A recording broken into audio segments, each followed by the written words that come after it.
conversation va être enregistrée et c'est maintenant en train d'enregistrer. Bonjour Mathieu, enchanté, ici Loïc. Salut Loïc, Est-ce que ça va? ça va super et toi tranquille? Ça va très bien. Du coup, tu es actuellement à Budapest, c'est ça? C'est ça, Budapest, la capitale hongroise, vraiment une ville magnifique. Depuis combien de temps t'es à Budapest? Je suis là-bas depuis un an déjà, donc je suis arrivé le 1er juillet, donc vraiment un an dans quelques jours. C'est Ok, incroyable. ben, bon anniversaire de tes Ouais, 1 an à Budapest. Et donc, on est là aujourd'hui pour parler du fait que tu es un digital nomade. Et donc, le but de cette petite vidéo, c'est que tu nous présentes un petit peu ce que tu fais et comment tu ouais. en es arrivé là, comment tu as décidé de te lancer dans cette aventure de nomade digital et depuis combien de temps, quelles ont été Mhm. tes destinations. Bref, je te laisse un petit peu te présenter et puis ensuite, je te poserai d'autres questions. Ok, pas de souci. Du coup, on va reprendre les bases. Moi, je m'appelle Mathieu, j'ai 30 ans. Et j'ai envie d'être digital nomade depuis que je suis gamin. En fait, c'est assez bizarre. C'est que vraiment, j'étais enfant, je me disais, ah, quand je serai plus grand, j'aimerais bien vivre dans un pays peut-être pendant un an ou deux, puis changer, etc. Mais bien entendu, quand t'es gamin et que c'était il y a 15 ans de ça, digital nomade, ça existait pas. Je connaissais pas ce style de vie au final. Et résigné, finalement, j'ai quand même travaillé en tant que salarié pendant 10 ans. Donc, tu vois, j'ai pas été digital nomade super rapidement. Et tu travaillais dans Mais quoi? je travaillais chez Airbus, tu vois, j'étais vraiment dans l'usine. Donc voilà, c'était pas la grande folie. Et en fait, j'avais toujours cette idée de liberté, de voyager, d'être en continu déplacement, etc., qui me trottait, mais j'avais pas de solution. J'étais perdu, je savais pas comment faire. Bref, un jour, je suis tombé sur le podcast qui s'appelle Podcast Nomade Digital. Je suppose que tu le connais. Et dans ce podcast, je me suis rendu compte qu'il y avait des gens qui pouvaient être digital nomades et que c'était possible. Et du coup, je me suis dit, waouh, ça, c'est un truc de ouf. Et j'ai écouté ce podcast à fond. C'était en 2017 environ. Et je me suis dit, bon, ben, ça y est, go. Maintenant, je sais comment faire, entre guillemets. Je sais que ça existe. J'y vais. Et du coup, en 2018, j'ai posé une année sabbatique. Et je suis parti à l'aventure avec mon sac à dos. Je suis parti en Asie pour lancer cette nouvelle vie de digital nomade. Donc voilà, je Et suis allé. juste avant que tu nous donnes tes destinations, j'ai Ouais. une question à te poser. C'est, tu as commencé cette vie de digital nomade, mais du coup, quelles étaient tes compétences chez Airbus? Qu'est-ce que tu faisais? Et quel est Hmm. ton métier en fait de base quand tu as commencé? Quelles a été les choses Ouais. que tu faites au départ? Ouais, exactement. Ça, c'est une très bonne question parce qu'en fait, chez Airbus, j'avais un métier qui était très technique, un métier qui n'était pas possible de faire en tant que digital nomade. Donc, je travaillais dans les bureaux, j'étais en support entre les fournisseurs et Airbus, etc., etc. Mais du coup, quand je me suis lancé sans aucune compétence. Je suis parti à l'aventure et je me suis dit, ok, je trouverai bien un truc sur la route, quoi. Tu vois, je vais faire des trucs et on verra comment ça se passe. Mais bon, voilà, c'était compliqué. Du coup, vu que je suis parti, j'avais aucune compétence et j'ai commencé tranquillement en faisant des vidéos sur YouTube. Je faisais des petits vlogs de voyage, ce genre de choses. Du coup, ouais, vas-y, tu veux Oui, dire un truc? oui, du coup, tu as commencé en faisant des vidéos et tu t'es formé justement sur le tas en fait. C'est ça. Et ma question, c'était, tu as eu une année sabbatique, donc du coup, tu étais encore rémunéré par ton entreprise, tu avais cet argent de côté. Non. Non, t'avais pas.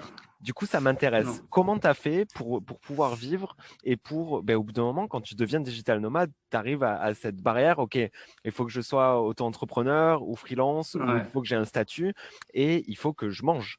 Et donc, du coup, comment tu as fait pour démarrer cette activité et pour avoir tes premiers euros pour pouvoir manger? Ouais. Tu vas voir par la suite que les premiers euros, ils sont arrivés bien plus loin dans l'histoire.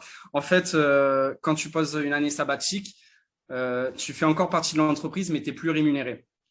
Donc, je suis parti avec des économies. J'avais environ 10 000 euros d'économies. Donc, j'avais quand même le temps de voir venir le truc. Mais malgré tout, ben, je n'avais aucune compétence. J'étais en train de me créer des compétences en tant que vidéaste, entre guillemets, etc. Mais voilà, j'avais rien de concret qui me permettait vraiment de gagner ma vie. Du coup, au bout de plusieurs mois de voyage en Asie, eh ben, je me suis rendu compte que j'avais plus de sous, que ça commençait à être la crise. Et oui, ça arrive. Voilà. Donc là, je commence un petit peu à me creuser la tête. Comment faire pour réussir à générer de l'argent? C'est pas facile hein, de générer de l'argent sur Internet, hein, il faut pas croire. Et du coup, on va dire que cette aventure a été un échec dans le sens où j'ai généré 0 euros. Du coup, j'ai dû partir en Australie pour travailler dans les champs pour Ok, réussir super à survivre. intéressant. Ok. Tu vois? Et suite à ça, là, je te fais le truc un petit peu en rapide. Suite à ça, j'ai dû retourner du coup en France chez Airbus parce que j'avais pas réussi à devenir digital nomade. C'était un échec. Ok. Voilà. Et je suis retourné à Airbus pendant 6 mois, on va dire. Mais grâce aux compétences que finalement j'avais acquises de mes montages vidéo, de ma chaîne YouTube sur le voyage, etc., eh ben, j'avais cette compétence qui était monétisable, qui était d'être monteur vidéo. Et du coup, pendant ces 6 mois à Airbus, c'est là que j'ai commencé à trouver mes premiers clients et à générer mes premiers euros sur Internet en tant que freelance, monteur vidéo pour des YouTubeurs, pour des formateurs, etc. Ok, et par curiosité, tu vendais comment tu as trouvé ces clients-là? Et est-ce que, en tant que freelance, tu allais sur des plateformes justement pour pouvoir vendre tes compétences? Hmm.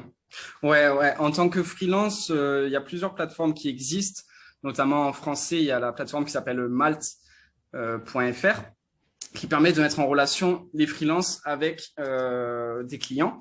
Moi, je m'étais inscrit sur cette plateforme, mais je t'avoue que je m'y suis pas vraiment mis dedans parce que voilà, il faut voilà lancer la machine, commencer à avoir des Oui. reviews, etc. Moi, je l'ai pas fait et j'ai trouvé mes clients directement souvent sur des groupes Facebook. Donc voilà, sur certains groupes Facebook, des fois, il y a des gens qui demandent directement, ah ben je cherche un monteur vidéo pour faire ci, pour faire ça. Dans ce cas-là, je me suis proposé.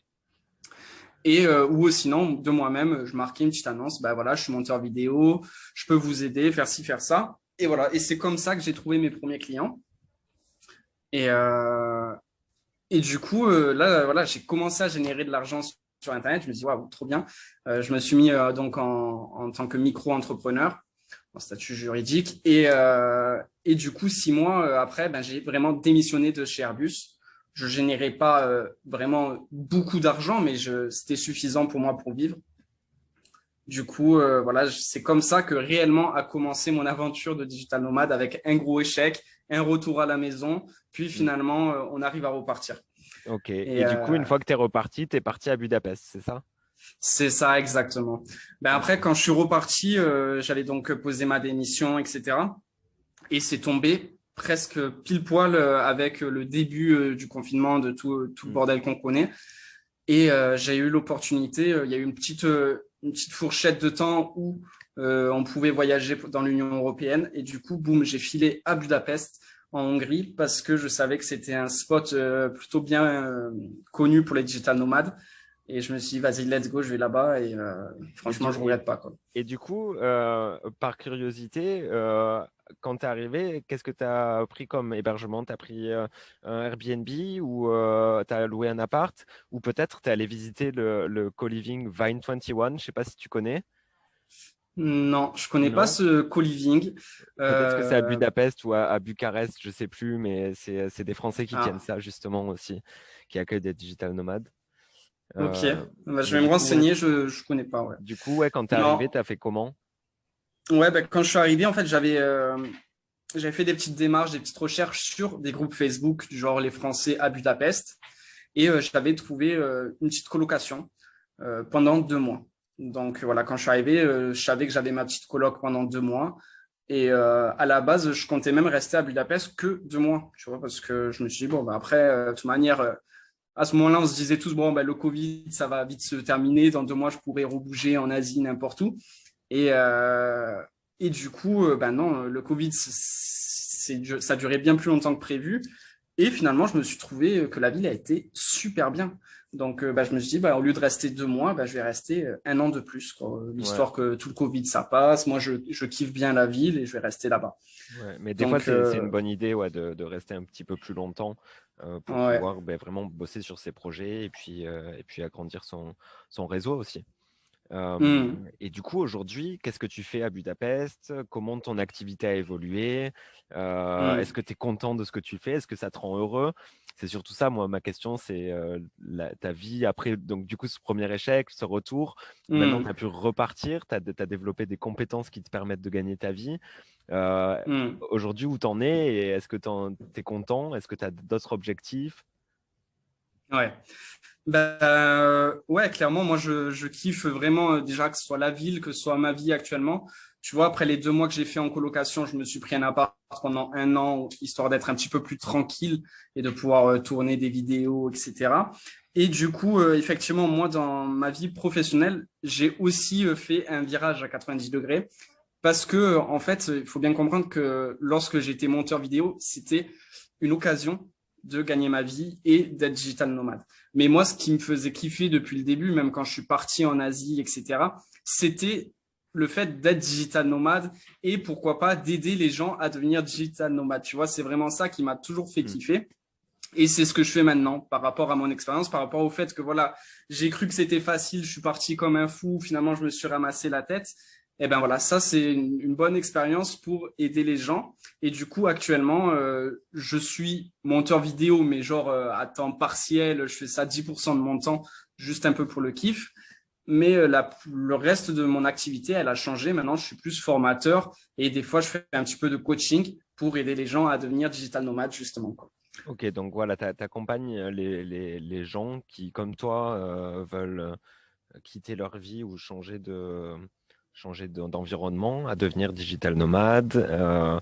Et comment ça se passe en fait? C'est de la formation en ligne et ensuite il y a aussi du Hmm. coaching. Ouais, effectivement, ben, je propose ou des services de coaching en 1v1. J'ai aussi fait du coaching à plusieurs, un petit groupe de travail, c'était super intéressant. Et j'ai aussi en parallèle, du coup, ma plateforme de formation, enfin pas ma plateforme, mais ma formation qui s'appelle Devenir Digital Nomade, le guide complet. C'est pas vraiment une formation classique dans le sens où bah, tu vas aller d'un point A à un point B, c'est plutôt un guide qui va t'aider à comprendre tous les aspects d'un digital nomade. Tu vois, c'est là où on va un peu tout voir. Ça va être le budget, l'organisation, le social, le logement, comment trouver des espaces de travail, etc. Donc voilà, ça c'est mon programme que j'ai créé. Ouais. Ok, super. Ben, écoute, je te remercie pour ces informations et je vais te demander une dernière chose, même deux dernières choses. Déjà, est-ce que tu as déjà une idée de ta prochaine destination après ces 1 an à Budapest? Et ensuite, Mhm. est-ce que quels sont tes prochains projets, tes prochains en ce moment, par exemple, sur quoi tu travailles? Ok. Ouais, ben pour les destinations, effectivement, moi je suis un amoureux de l'Asie complètement. Hein. Donc je ne l'ai pas dit tout à l'heure, mais j'ai vécu, enfin du coup, quand je suis parti la première fois, j'ai vécu en Malaisie, j'ai vécu en Thaïlande, j'ai vécu en Indonésie et en Australie. Et du coup, moi j'adore l'Asie. Euh, mais pour autant, ma prochaine destination, ça sera pas l'Asie, ça sera totalement l'opposé. Je vais aller passer, je pense, 4 5 mois au Mexique. Donc de septembre, je pense de septembre à décembre. Ok, ouais, Mexique qui est un lieu de prédilection ouais, pour les digital Ouais, nomades, c'est vrai. c'est un gros hub nomade, effectivement. Ouais. Et du coup, après le Mexique, si, bah voilà, si ça se passe comme je le pense actuellement, bah cette fois-ci, j'irai en Asie. Et au niveau de mes projets professionnels, bah, ça va être continuer mon activité que je suis en train de faire, continuer à la faire croître, dans le sens où voilà, là, le programme, il est bien ficelé, etc. J'ai déjà, je l'ai ouvert. Il y a eu pas mal de testeurs, de bêta-testeurs qui m'ont fait des super retours et des premiers clients qui ont rejoint le programme. Mais maintenant, la deuxième partie, ça va être de plus d'acquisition, donc un petit peu plus de vidéos sur YouTube pour faire connaître le programme, être un peu plus présent sur mes réseaux Facebook, Instagram, etc., etc. Donc voilà, ça va être ça la seconde partie. Ok, super. Est-ce que tu as un conseil à donner aux personnes qui souhaitent devenir digital nomades et qui n'osent pas passer le pas? Ouais, ouais, effectivement. Ben, déjà, il faut savoir que c'est dur d'être digital nomade, comme je te l'ai dit tout à l'heure. Moi, je me suis ramassé, mais c'est pas pour autant que j'ai pas réussi. Et vraiment, moi, je pense qu'il faut persévérer parce que au final, le gain, la récompense à la fin d'être digital nomade, elle est supérieure à tout, quoi. C'est une liberté qui est incroyable. Et du coup, moi, je dirais, voilà, persévérer, essayer le plus rapidement de créer une compétence qui est monétisable en ligne. Ça, c'est très important. Et de foncer, quoi. Il faut pas avoir peur. Même si on se ramasse, c'est pas grave, on peut se relever après. Ok, super. Ben, je te remercie, Mathieu. Je vais pas te garder plus longtemps et je vais te laisser aller finaliser ton programme de Digital Nomade. Est-ce que tu peux nous dire justement où on peut te retrouver sur l'Internet? Ouais, bah, c'est très simple, hein. De toute manière, il suffit de marquer mon nom, que ce soit sur Facebook ou sur YouTube, tu trouveras. Donc, Donc, c'est c'est Mathieu Mathieu Ibanez. Ibanez. Ok. Voilà, Et c'est donc, tu viens ça. du Sud. C'est ça, je viens de Marseille. Ok. Ça s'entend? Ouais, moi, je suis de Toulouse. Ok, c'est pour ça alors. Super. Donc, on peut te retrouver en ligne on tape Mathieu Ibanez. Voilà, c'est ça. Et sinon, il y a aussi mon site internet qui s'appelle nomade-digital.fr. Donc ça, c'est plutôt facile à retenir. Ok, ben, merci beaucoup. Ben, du coup, j'encourage tout le monde à aller visiter ton site internet et puis à regarder tes vidéos un petit peu et te contacter pour si vous avez des questions ou si vous avez besoin de conseils pour débuter. C'est Merci ça, à toi, exactement. Mathieu. Merci à toi surtout. C'était super intéressant.